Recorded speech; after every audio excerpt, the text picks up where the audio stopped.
ವಿದ್ಯಾರ್ಥಿಗಳಿಗೆ, ಪಾಲಕರಿಗೆ, ಪೋಷಕರಿಗೆ ಚಾನಲ್ಗೆ ಸ್ವಾಗತ. ನೋಡಿ, ಎಲ್ಲರೂ ಆಪ್ಷನ್ ಎಂಟ್ರಿ ಮಾಡಿದ್ದೀರಾ. ಈಗ ರಿಸಲ್ಟ್ಗಾಗಿ ಅಂದರೆ ಸೀಟ್ ಅಲಾಟ್ಮೆಂಟ್ಗಾಗಿ ನೀವು ಕಾಯ್ತಾ ಇದ್ದೀರಾ. ಕೆಲವೊಬ್ಬರು ಅಡ್ಮಿಷನ್ ಹೇಗೆ ಮಾಡಿಸೋದು ಅಂತ ಸ್ವಲ್ಪ ಗೊಂದಲಕ್ಕೆ ಒಳಗಾಗಿರ್ತಾರೆ. ಆದ ಕಾರಣ ಅಡ್ಮಿಷನ್ ಯಾವ ರೀತಿ ಮಾಡೋದು ಅಂತ ಒಂದು ಸಿಂಪಲ್ ಪ್ರೊಸೆಸ್ ಬಗ್ಗೆ ನಾನು ಈ ವಿಡಿಯೋಗಳಲ್ಲಿ ಹೇಳ್ತೀನಿ.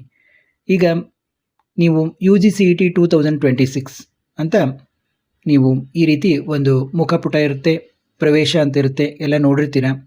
ಇದನ್ನು ಕ್ಲಿಕ್ ಮಾಡಿ ಮೊದಲಿಗೆ ಅಲಾಟ್ಮೆಂಟ್ ಆದ ನಂತರ ಚಾಯ್ಸ್ ಎಂಟ್ರಿಯನ್ನು ಮಾಡಬೇಕಾಗುತ್ತೆ.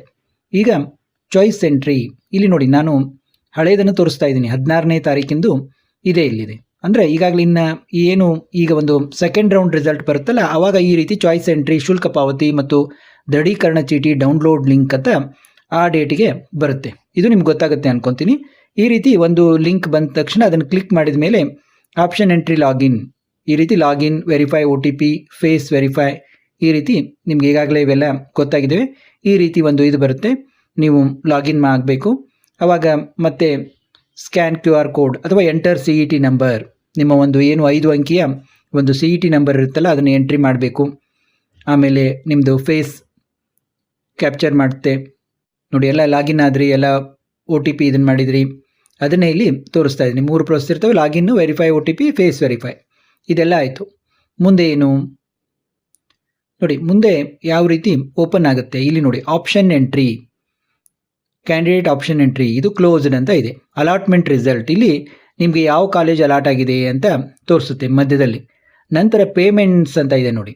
ಇಲ್ಲಿ ಆಪ್ಷನ್ ಎಂಟ್ರಿ ಫೀ ನೀವು ಆಲ್ರೆಡಿ ಪೇ ಮಾಡಿದ್ದೀರಾ 750 ನೋಡಿ. ಅಲಾಟ್ಮೆಂಟ್ ರಿಸಲ್ಟ್ ನಿಮಗೆ ಯಾವ ಕಾಲೇಜ್ ಅಲಾಟ್ ಆಗಿದೆ ಅನ್ನೋದನ್ನು ತೋರಿಸುತ್ತೆ. ಕಾಲೇಜ್ ನೇಮ್ ಇಲ್ಲಿ ಇರುತ್ತೆ, ಅದನ್ನು ನೀವು ನೋಡ್ತೀರಾ. ಆಮೇಲೆ ಪೇಮೆಂಟ್ಸ್ ನೋಡಿ, ಇಲ್ಲಿ ಆಪ್ಷನ್ ಎಂಟ್ರಿ ಫೀ ನೀವು 750 ಇದನ್ನು ಮಾಡಿ ಆಪ್ಷನ್ ಎಂಟ್ರಿ ಮಾಡಿರ್ತೀರ, ಅದನ್ನು ತೋರಿಸುತ್ತೆ. ನಂತರ ತೆಳಗೆ ಅಡ್ಮಿಷನ್ ಫೀ ನೋಡಿ, ಅದು 750 ಅದು ಪೇ ಮಾಡಿದ್ದು, ಅದು ತೋರಿಸುತ್ತೆ. ತೆಳಗೆ ಅಡ್ಮಿಷನ್ ಫೀ ಅಂದಲ್ಲಿ ಈ ಕ್ಯಾಂಡಿಡೇಟ್ಗೆ ಏನಾಗಿದೆ, ಅವರಿಗೆ ಇದು SNQ ಕೋಟಾದಲ್ಲಿ ಸೀಟ್ ಸಿಕ್ಕಿರೋದ್ರಿಂದ 32,320 ತೋರಿಸಿತ್ತು. ಇದು ಫಸ್ಟ್ ರೌಂಡ್ ನಾನು ತೋರಿಸ್ತಾ ಇರೋದು. ಈಗಲೂ ನಿಮ್ಗೇನಾದರೂ SNQ ಕೋಟಾದಲ್ಲಿ ಯಾರಿಗೆ ಅಲಾಟ್ ಆಗುತ್ತಲ್ಲ ಅವ್ರಿಗೆ ಈ ರೀತಿ 32,320 ತೋರಿಸುತ್ತೆ. ಇಲ್ಲ ನಾರ್ಮಲ್ ಫೀ 1,20,320 ಅಥವಾ 1,30,320, ನಿಮ್ಗೆ ಗೊತ್ತಿರಬೇಕು, 2 ಥರ ಫೀಸ್ ಇದ್ದಾವೆ. ಆ ಫೀಸು ಶೋನ್ ಆಗುತ್ತೆ. ಇಲ್ಲಿ click here to view all payment details and check payment status ಅಂತ ಇದೆ. ನೀವು ಸ್ವಲ್ಪ ಹೈ ಕ್ವಾಲಿಟಿಯಲ್ಲಿ ಇಟ್ಕೊಂಡ್ರೆ ವಿಡಿಯೋನ ಕ್ಲಿಯರಾಗಿ ಕಾಣುತ್ತೆ ಅಂತ ಅನಿಸುತ್ತೆ ಇದು. ಇಲ್ಲಿ ಅದರೊಳಗೆ ಮತ್ತೆ ತೆಳಗಡೆ ಅಕೌಂಟ್ ಡೀಟೇಲ್ಸ್, ಅಡ್ಮಿಷನ್, ಮೈ ರ್ಯಾಂಕ್ಸ್ ಅಂತ ಎಲ್ಲ ಬರುತ್ತೆ ಬಾಕ್ಸ್ಗಳು. ಅಲ್ಲಿ ಈಗ ನಮಗೆ ಕೆಲಸ ಇರೋದಲ್ಲಿ ಇಲ್ಲಿ ಮೊದಲಿಗೆ ಅಡ್ಮಿಷನ್ ಅಂತ ಇರೋದಲ್ಲಿ ನಮಗೆ ಅದು ನೋಡಿ, ಅಡ್ಮಿಷನ್ ಅನ್ನೋದು ಆ್ಯಕ್ಟಿವ್ ಅಂತ ತೋರಿಸುತ್ತೆ. ಇಲ್ಲಿ ತೆಳಗಡೆ ಚಾಯ್ಸ್ ಎಂಟ್ರಿ ನೋಡಿ, ಈ ಕಡೆ ಮೈ ರ್ಯಾಂಕ್ಸ್ ಅಂತಿದೆ, ಅದನ್ನು ಬಿಟ್ಬಿಡೋಣ. ಈಗ ನೋಡಿ, ಅಡ್ಮಿಷನ್ನಲ್ಲಿ ಇಲ್ಲೇ ನಮಗೆ ಇಲ್ಲಿ ಕೆಲಸ ಇರೋದು ಚಾಯ್ಸ್ ಎಂಟ್ರಿ ಅಂತಿದೆ ನೋಡಿ. 2 ಚಾಯ್ಸ್ ಕೊಡ್ತೀವಿ ಅಂತ ಹೇಳಿದ್ದಾರೆ ಅವರು, ಚಾಯ್ಸ್ 1 ಮತ್ತು ಚಾಯ್ಸ್ 4 ಅಂದರೆ ಎಕ್ಸಿಟ್ ಆಗಲಿಕ್ಕೆ. ಈಗ ನಮಗೆ ಚಾಯ್ಸ್ ಎಂಟ್ರಿ ಅಂತಿದ್ದಲ್ಲಿ ಬಾಜುಕ್ಕೆ ಎಂಟರ್ ಚಾಯ್ಸ್ ಡೌನ್ಲೋಡ್ PDF ಅಂತ ಇದೆ. ಇಲ್ಲಿ ಎಂಟರ್ ಚಾಯ್ಸ್ ಅಂತ ತೆಗೆದುಕೊಂಡಾಗ ನಮಗೆ ಚಾಯ್ಸ್ 1 ಮತ್ತು ಚಾಯ್ಸ್ 4 ಅಷ್ಟೇ ನಮಗೆ ಲಭ್ಯ ಇರ್ತವೆ. ಈಗ ನಾವು ಚಾಯ್ಸ್ 1 ಅನ್ನು ತೆಗೆದುಕೋಬೇಕು, ಅಡ್ಮಿಷನ್ ಆಗಬೇಕಲ್ಲ. ನಾವು ಚಾಯ್ಸ್ 4 ತೊಗೊಂಡು ಎಕ್ಸಿಟ್ ಆಗೋರು ಎಕ್ಸಿಟ್ ಆಗ್ಬೋದು, ಚಾಯ್ಸ್ 4 ತೊಗೊಂಡು.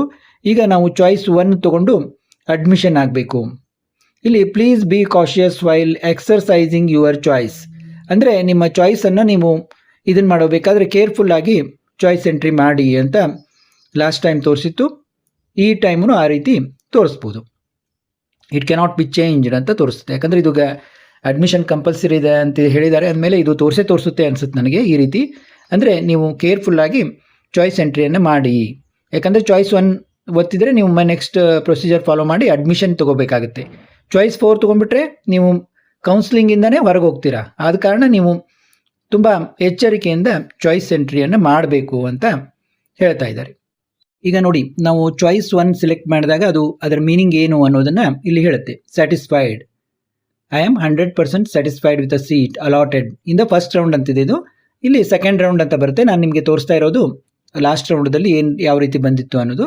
ನನಗೆ ಸಂಪೂರ್ಣ ಇಷ್ಟ ಇದೆ, ನಾನು ಕಾಲೇಜಿಗೆ ಸೇರ್ತೀನಿ ಅಂತ ಈ ರೀತಿ ಒಂದು ಇದು ಬರುತ್ತೆ. ಅದನ್ನು ನೀವು ಓದಿಕೊಂಡು ನಿಮ್ಗೆ ಗೊತ್ತೇ ಇದೆ ಆಲ್ರೆಡಿ, ನೀವು ಚಾಯ್ಸ್ ಎಂಟ್ರಿಯನ್ನು ಇದನ್ನು ಮಾಡಬೇಕು. ನೋಡಿ ನೀವು ಅದನ್ನು ಕ್ಲಿಕ್ ಮಾಡಿದಾಗ ಮತ್ತೆ to lock this choice type confirm in the box below ಅಂತ ಕೊಡ್ತಾರೆ.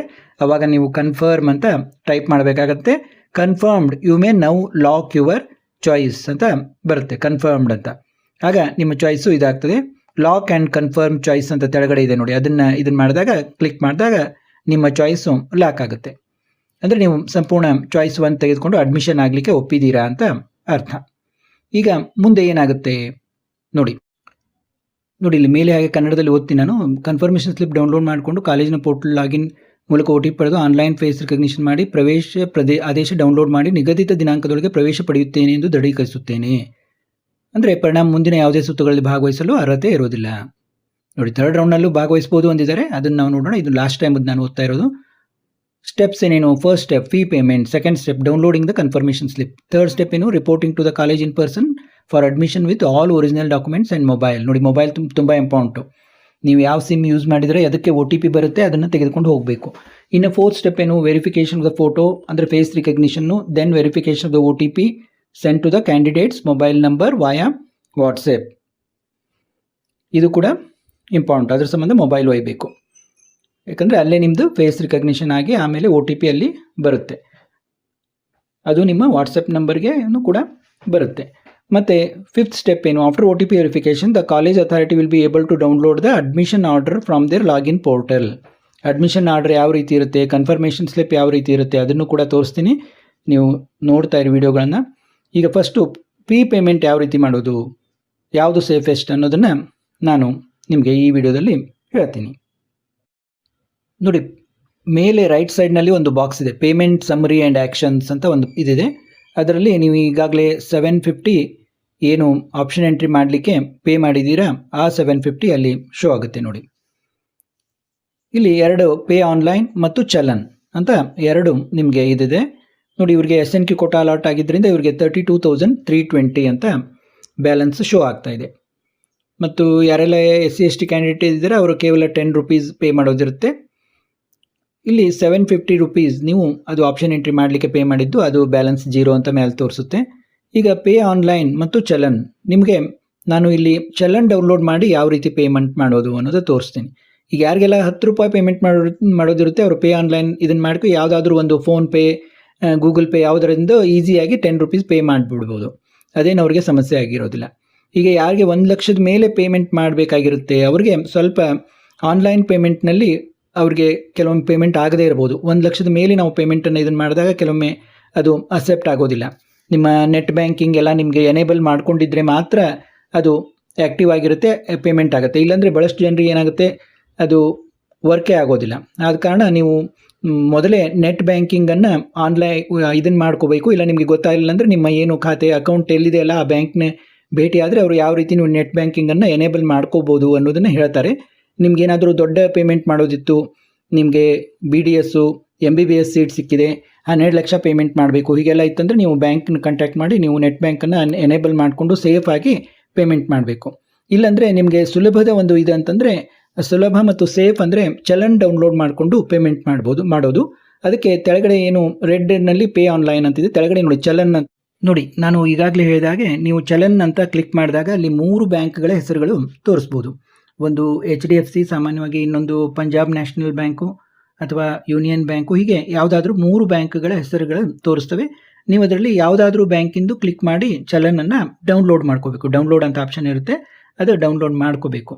ಯಾವ ಬ್ಯಾಂಕ್ ಆದರೂ ನಡೆಯುತ್ತೆ, ನಿಮಗೇನು ಅದು ಸಂಬಂಧ ಇಲ್ಲ. ಅದು KA ಬ್ಯಾಂಕು, ಅಂದರೆ ಬೆನಿಫಿಷಿಯರಿ ಅಕೌಂಟ್ ಯಾರ್ದು, KA ಅವ್ರದ್ದು. ಇಲ್ಲಿ ಈಗ ನೋಡಿ ನೀವು ಆಗ ಡೌನ್ಲೋಡ್ ಮಾಡ್ಕೊಂಡಾಗ ಇಲ್ಲಿ ನಾನು ನಿಮಗೆ 2 ತೋರಿಸ್ತಾ ಇದ್ದೀನಿ ಸ್ಲಿಪ್ಪು.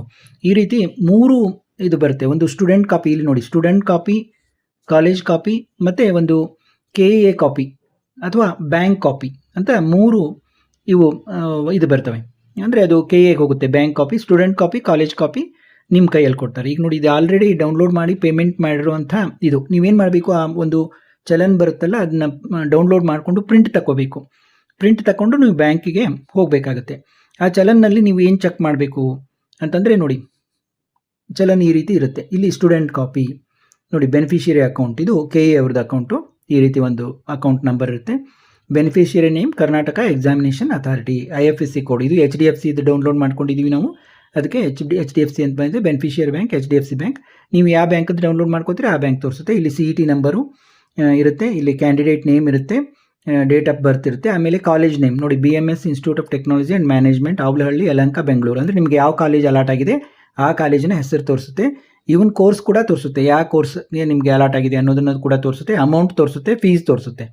ಏನು ಸರ್ ಇಲ್ಲಿ ಫೀಸ್ ಕಡಿಮೆ ಇದೆ ಅನ್ಬೋದು, ಇದು 2024ದ್ದು. ಈಗೂ ಕೂಡ ಸೇಮ್ ಪ್ರೊಸೆಸ್ ಇದೆ. ಇಲ್ಲಿ ಫೀಸು ಈಗೇನಾಗಿದೆ 1,20,320 ಮತ್ತು 1,30,320 ಈ ರೀತಿ ಫೀಸ್ ಇದ್ದಾವೆ.